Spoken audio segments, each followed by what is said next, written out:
What's going on, everyone? Thanks for the continued support. If you clicked on the video, I'm here, Neo. I'm going to be doing my update for the month of March. I just submitted a payment to my credit card balance, which increased for the month of March. It increased up to, I believe, $14,400. I still got to make a registration payment. I haven't made it. I had to go get the car smogged. $171 is going to get added on there, but I submitted a $1,300 payment. The reimbursement check came in. It came in faster than expected. I got reimbursed for some mileage, and I also sold some power tools. So I made an extra $200 there. All of that went straight to debt. I made my payment to my student loans, shot over $140, and then I made my payment ahead of time for my Affirm loan. I shot them $57, I think. So overall, I still had an issue with my student loan servicer. I submitted the payment on Monday, but it's not popping up. And I called them today. They said give it a few days and it should pop up.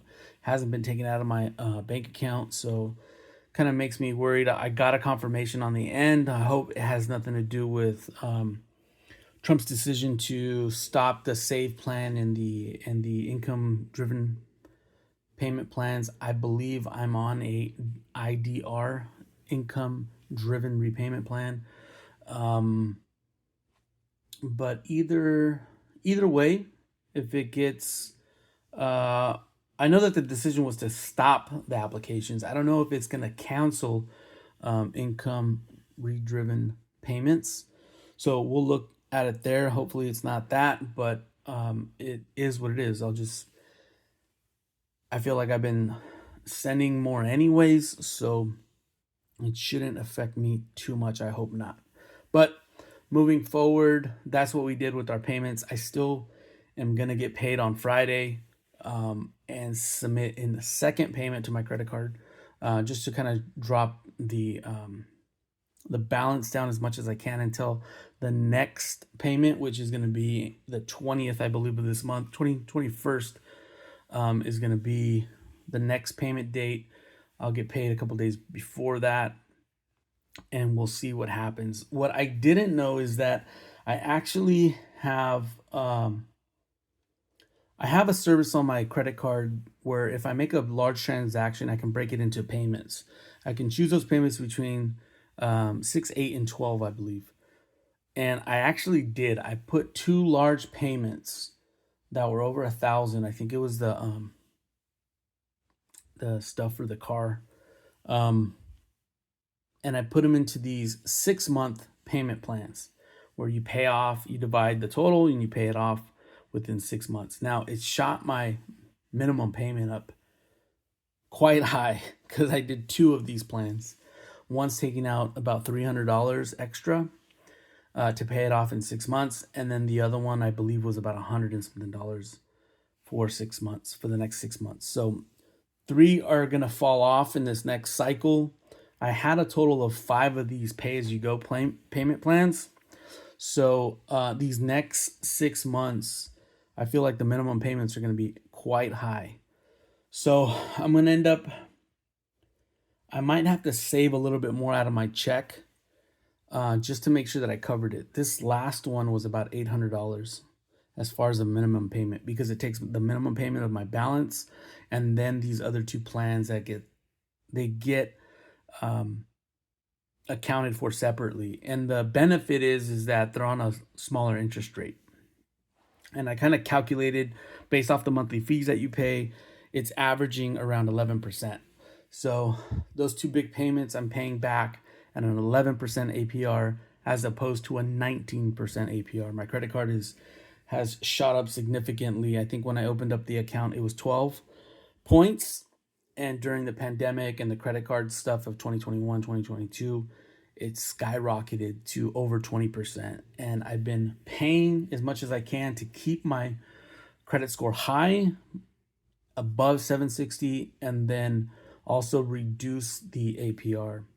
I've noticed that it's been trickling down ever since this entire for a year from today, moving back a year. So last March, it's been coming down from, I believe it was a high 20%. So now it's down to like a low 19%. So I'll keep doing that. Um, Kind of insane when I think about it, and just kind of over having debt. So I'm gonna again try to move as fast as I can to pay off debt. I think in the future too, my income might be at risk with cuts in California for education. So that's where I work. I'm in that field, and if they make some cuts, I might lose my job. So I'm gonna do whatever I can in my power to kind of have a cushion moving forward as I pay down my debt. I'm gonna try to maximize paying every dollar that I have towards debt, but I also have to be a little bit cautious about saving a little bit in case something does happen. The end of the school years are usually in May and June, so I only have a couple more months to see if I'll get rehired for the next school year. That starts in, I believe, August or September.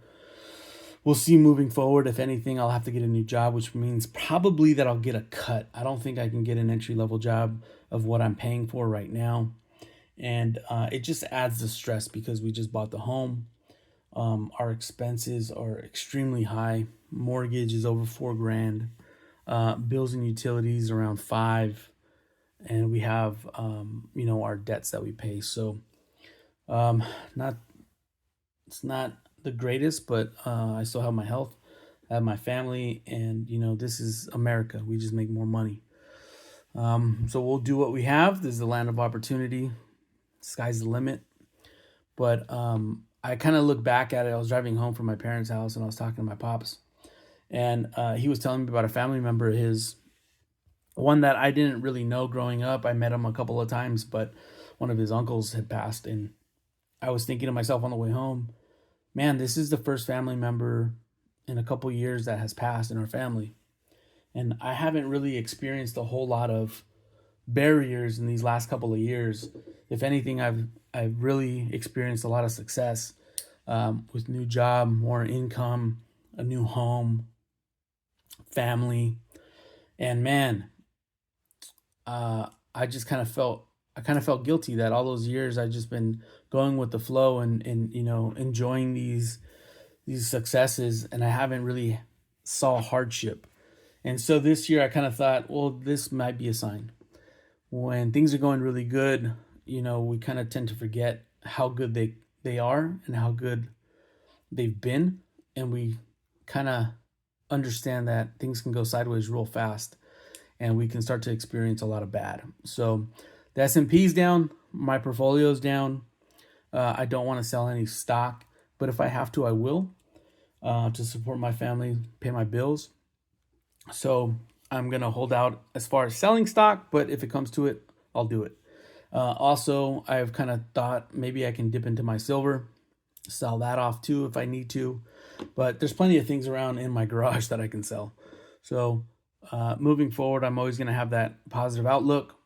Again, this is America, the land of opportunity, where you just go and make more money. So I'll be kind of looking to sharpen my skills, maybe get into some positions that I can just go back, get certified for, maybe get a certificate so I can be credentialed, and then maybe make some more money or have some more opportunities pop up. So that's it moving forward. Thank you guys for tuning in, listening to me. Hopefully you guys are praying for me, making sure that I kind of stay to it and pay off my debt and stop spending, right? You can't get out of debt if we keep digging. So that's it, you guys. Thank you so much for tuning in. Happy blessings, happy stacking.